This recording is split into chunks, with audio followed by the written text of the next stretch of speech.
Okay, when it comes to jam detection in this model, there are 3 sensors that cause that.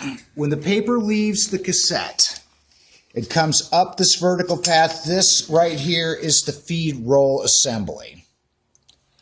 Moves it up the vertical path. This would be your pre-feed sensor. As the paper comes up between these 2 rollers, it actuates this flag, which I don't know if you can see it, but there's a photo interrupter right behind it. That tells the paper, yes, I have left the cassette. If it doesn't get there in time, it's going to give you a 13.01. 13.01 on all HP printers means the paper physically did not leave the cassette. Most of the time when the end user says it's a fake jam, it says it's jam, they go looking for paper, they can't find any. It's a 13.01, just means the paper never left the cassette. It tells the paper it's here. That tells the DC controller we're going to look for it to come to its next stop, which is the top of page sensor, which tells the machine that, yes, it has reached the registration roller. We're going to give it that moment of hesitation for registration to sync everything up like we talked about before. Then the laser starts firing. It goes across. The next place it's looking for is, I remove this fuser from here, the fuser exit sensor. Okay, so back to the screen there. That's PS102, PS103, and PS108. Okay, back to this pre-feed sensor. This is a player in one of the more common jam codes that you're going to get on this model and several others that this engine is based on.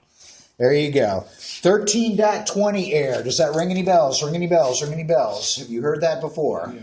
Okay, because if you hadn't, you will. The tech or the end user powers on the printer. It goes straight to that air. What that means is one of these 3 sensors is blocked when they power on the printer. It could be all 3. Unfortunately, 99.9% of the time, it's the one that's hardest to get to. That would be the pre-feed sensor here. In order for the tech to see that, he's got to take his manual bypass tray feed assembly completely off the machine. What happens is the end user will get a jam, or for whatever reason the paper stopped and some of it is hanging out of the registration area. They'll grab the paper and just rip it out. If it's down here, you'll see that this flag is just clipped onto this back roller right here. What it does is it just pulls this roller off. When he opens this up, 9 times out of 10, this flag's just hanging here. They rarely ever break. Most times they can just pop it back on, put your manual tray back on, and you're ready to roll. There are several pictures available in the knowledge base. See if you can get a good picture of this spring, because one thing that is kind of a problem, if this is just hanging out there, it's tough for the tech to visualize exactly how that spring is routed if it's already taken off. Does that make sense? So there's a couple pictures of it available. We can forward him, but I have literally been on the phone for an hour trying to talk a tech through how to reroute that spring. Okay, after we leave the fuser, if it gets past your top of page sensor here, the next place it's looking for is it to reach the fuser. If it doesn't reach the fuser in time, that's when you get a 13.05. Okay, so you're looking for something in this area here didn't happen correctly. It did not get to the fuser. If it gets to the fuser, the last place it's looking for is in your output bin. This part's been removed, but if we look over here,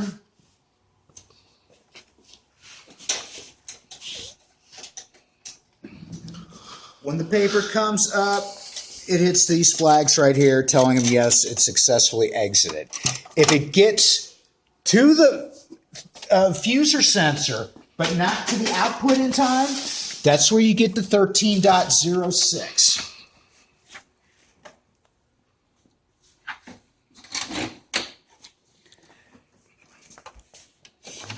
Another issue pertaining to this sensor here, 41.3 unexpected paper size. Does that one ring any bells with anybody?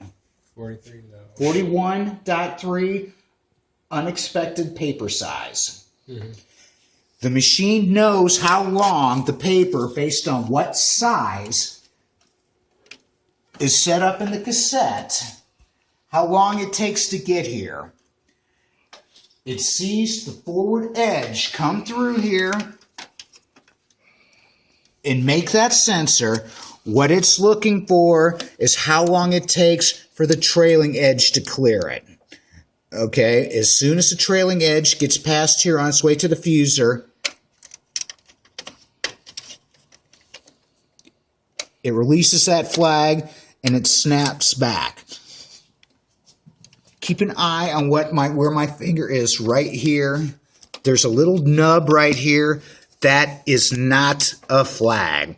A lot of techs will just call in and sit on hold for however long to tell you that the top of page flag is stuck. That's just a piece of plastic. It is not stuck. That's how it's molded. The flag itself is kind of hard to see unless you know exactly where to look.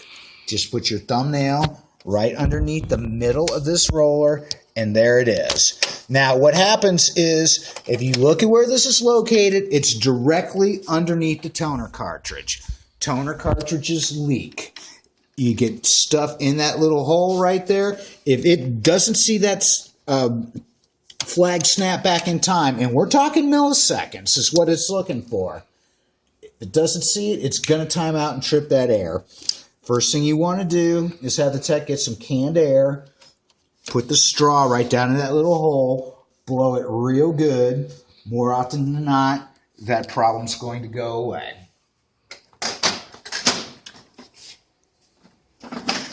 Now we say it knows how long it takes the paper to get there based on the size set up in the cassette. How that works is, if you look at your size guides here, you'll see as you move them back and forth, in and out for the different size, it moves the position of these three little fingers right here, in or out. And if you look inside the cavity,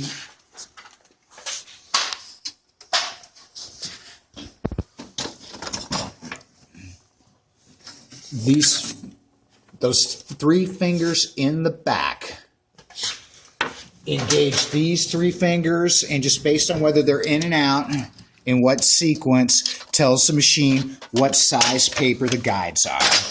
Okay?